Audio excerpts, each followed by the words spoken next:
Assalamualaikum warahmatullahi wabarakatuh. Perkenalkan, nama saya Fatia Ainina Yasmin dengan NPM 22068302333.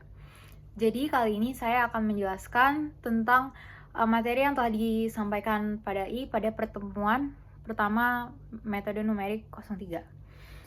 Oke, jadi pada pertemuan terakhir kemarin, pada menjelaskan yang pertama itu tentang time is a gift. Jadi waktu yang diberikan Tuhan itu adalah berkah. Nah, jadi waktu yang telah berjalan ini kita harus syukurin karena waktu yang ada ini nggak bakal datang 2 kali.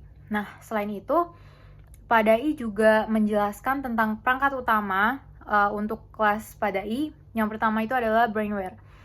Menurut saya singkatnya, brainware itu kita harus kritis terhadap sesuatu. Ketika kita menghadapi suatu masalah atau misalnya tugas gitu, penting bagi kita untuk selalu memiliki pemahaman yang kuat tentang apa yang kita kerjakan, tentang makalah apa yang kita kerjakan. Nah, sekarang udah banyak banget teknologi, contohnya itu adalah AI yang membuat pekerjaan itu lebih mudah karena setiap kita ketik atau mencari sesuatu tuh langsung keluar gitu resultnya kan. Banyak juga dari mahasiswa-mahasiswa ataupun para profesional yang menggunakan AI gitu. Nah, tapi mungkin negatifnya adalah kita jadi kurang tahu proses proses hasilnya itu bagaimana, atau konsep yang ada terhadap soal itu tuh bagaimana. Nah, ini pentingnya brainware itu atau kecerdasan manusia dalam memahami atau menerapkan solusi yang diberikan oleh AI itu. Nah, jadi AI itu sebenarnya berguna banget, penting juga untuk kita gitu. Tapi kita juga jangan lupa untuk memahami konsep dan solusi yang ada. Yang kedua itu adalah hardware. Nah, menurut saya sendiri hardware itu ketika kita ingin memahami sesuatu, kita harus murni dari hati kita. Nah, saya sepakat dengan konsep yang dijelaskan oleh Pak Dai. Menurut saya hardware di sini itu merujuk pada penggunaan hati atau tindakan yang dilakukan secara tulus atau ikhlas. Dengan menggunakan hardware atau dengan hati yang ikhlas dari kita, kita akan merasa lebih mudah untuk mengerjakan sesuatu gitu. Karena hal tersebut merupakan ekspresi yang tulus dari hati kita.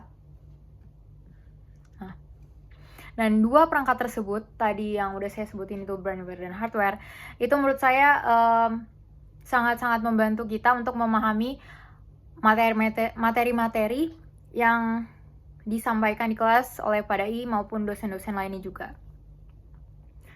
Nah, selain itu Pak Dai juga menjelaskan untuk kita memahami atau mengetahui materi yang ada, yang pertama itu kita harus tahu apa hal tersebut. Yang pertama itu what, yang kedua itu how, bagaimana hal tersebut bisa terjadi, dan yang ketiga itu why, mengapa hal tersebut bisa terjadi.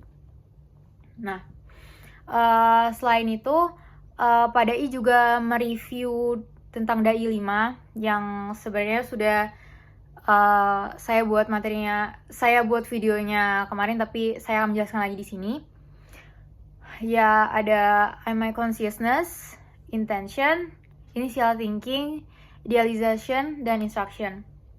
Nah, di sini mungkin saya akan memakai metode ini pada soal McFlow. Saya mengambil contoh, misalnya ada soal mencari total gaya gesekan pada bagian bawah sepatu ice skate. Yang pertama itu adalah I'm My Consciousness. Jadi di sini saya sadar bahwa saya harus menyelesaikan masalah ini. Saya perlu menyelesaikan masalah ini dengan fokus dan tekad yang kuat, terutama jika kita menghubungkannya dengan Tuhan, karena segala sesuatu di dunia ini itu adalah milik Tuhan. Yang kedua itu ada intention. Kita harus memiliki niat. Kita harus memiliki niat yang kuat untuk menyelesaikan masalah ini dengan bantuan Tuhan. Niat saya adalah menyelesaikan soal ini menyelesaikan bagaimana gaya gesekan bekerja pada sepatu ice skate.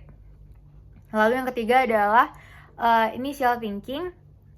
Jadi yang saya harus lakukan adalah saya perlu mencari informasi yang relevan dari soal ini. Misalnya untuk menyelesaikan soal ini, saya harus tahu kecepatan ice skate-nya, panjang blade pisau si ice skate-nya, ketebalan lapisan airnya, terus viskositasnya, dan lebar pisaunya. Ini akan membantu saya, atau data-data ini akan membantu saya untuk memahami konteks masalah dengan lebih baik. Lalu ada idealization. Idealization ini maksudnya adalah setelah mengumpulkan informasi atau data-data yang tadi saya sebutkan, saya perlu mencari rumus yang tepat untuk menghitung total gaya gesekan. Dengan memahami konsep mekanika fluida atau fisika, saya bisa mengidealisasikan bagaimana semua elemen ini akan berinteraksi, semua data-data yang tadi tuh berinteraksi gitu. Nah, yang terakhir itu adalah instruction. Nah, setelah data dan informasi tadi udah dikumpulkan, untuk mencari jawaban ini, dengan mengikuti langkah-langkah yang sistematis, saya akan mendapatkan solusi atau jawaban dari soal yang tadi. Sekian dari saya. Assalamualaikum warahmatullahi wabarakatuh.